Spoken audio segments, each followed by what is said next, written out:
बिल्कुल नफ्स पर बात रखी। इसके अलावा जो हमारे इस्लाम साहब बहुत ही सीनियर एएमआईएम के लीडर हैं, उन्होंने तो एक अलग जाविया बताया। उन्होंने अपनी वो खिदमत बताई जो माननीय काशीराम जी के साथ जो उनकी जिंदगी के 10 साल गुजरे। एक और हमारे भाई साहब ने बहुत अच्छी बात कही। और इस महफिल में जो खास तौर से दलित समाज का जो इंटेलेक्चुअल क्लास है, उसमें चाहे हमारे राजकुमार ढिलोड़ साहब हो, चाहे हमारे इस पूरे प्रोग्राम के रूह रवा राजीव रियाज प्रतापगढ़ी साहब हो, या अमर सिंह अमर साहब हो, या और बहुत सारे ऐसे लोग यहाँ तशरीफ फरमा हैं जिनको मैं नाम से नहीं जानता हूँ, लेकिन मैं आप तमाम हजरात का इस संगोष्ठी में दिल की गहराइयों से अभिनंदन करता हूँ। आज का जो संगोष्ठी का जो दिन है, वो जाहिर बात है कि हम माननीय काशीराम जी की पुण्यतिथि मना रहे हैं। मैं उनको खिराज अकीदत के तौर पर 2 शेर पेश करना चाहूंगा, क्योंकि उनके जो काम है वो बाबा साहब अम्बेडकर साहब का जो सपना था, या जो उनका मिशन अधूरा रह गया था, खास तौर से नॉर्थ इंडिया, उसको जमीन पे लाए वो। और न सिर्फ जमीन पे लाए, उनके उस मिशन के फल भी आपने देखे। वो चाहे सरकारों के रूप में देखे हो, चाहे वो सामाजिक ताकत के रूप में देखे हो। तो मैं उस अजीम शख्सियत के नाम एक शेर जो अक्सर पढ़ा जाता है कि हजारों साल नरगिस अपनी बेनूरी पे रोती है, बड़ी मुश्किल से होता है चमन दीद अमर। एक और दूसरा शेर जो मैंने उनके लिए चुना, एक सूरज था कि तारों के घराने से उठा, एक सूरज था कि तारों के घराने से उठा, आंख हैरान है क्या शख्स जमाने से उठा। तो वो एक गैर मामूली शख्सियत, एक असाधारण व्यक्तित्व के मालिक, जिन ऐसी शख्सियत जब दुनिया से रुखसत होती हैं तो जितनी अहमियत उनकी पैदाइश के वक्त की होती है, उससे ज्यादा अहमियत उनके रुखसती की, क्योंकि वो हमेशा जिंदा रहते हैं। उनके कामों की वजह से, उनकी सोच की वजह से, उनकी काविशों की वजह से जमाना उनको याद रखता है। और वो जो उनकी पुण्यतिथि इसलिए कहलाती है कि उनके कामों को याद करने का वो पैदाइशी दिन। तो बहरहाल मैं अपने पूरी एमआईएम दिल्ली की तरफ से, अपने सारे साथियों की तरफ से उनको खिराज अकीदत पेश करता हूं। अब आते हैं आज के टॉपिक पर। टॉपिक है मुस्लिम दलित यूनिटी, अपॉर्चुनिटीज एंड चैलेंजेस। दलित मुस्लिम एकता, अवसर और चुनौतियां। तो जिस हालात में मौजूदा दौर में हम बात कर रहे हैं, उसको मैं एक शेर से अपनी बात शुरू करूं कि कौन डूबेगा किसे पार उतरना है जफर। हालात की संगीनी को समझिए। कौन डूबेगा किसे पार उतरना है जफर, फैसला वक्त के दरिया में उतर कर।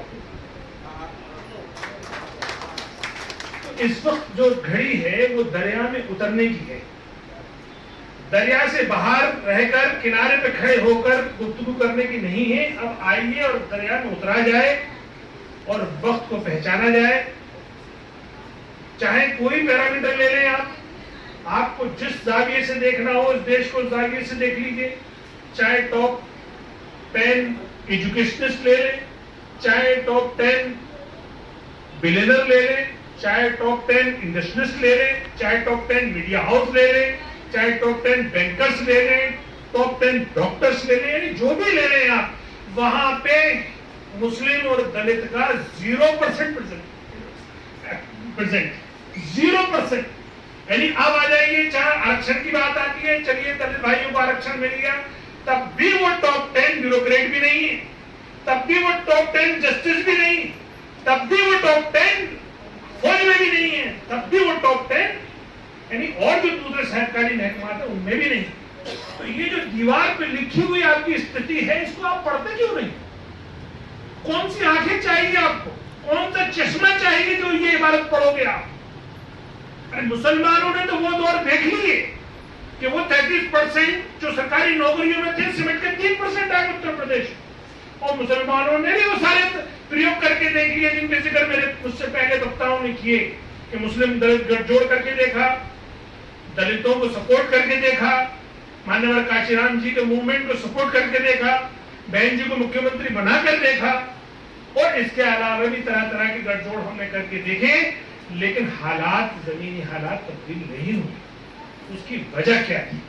उसकी वजह वही थी जो शुक्ला साहब ने कही कि हम सिर्फ एक मुद्दे को लेके या एक लालच को लेके या सिर्फ राजनीतिक पद को लेके एक हुए, जबकि हमें होना था सामाजिक तौर पे एक। जब हम सामाजिक तौर पे एक हो जाते, यानी हम एक दूसरे की पीड़ा को अपनी पीड़ा समझ लेते, तो शायद इस तरह के जो जमीनी हालात बदलने चाहिए थे बदल गए होते।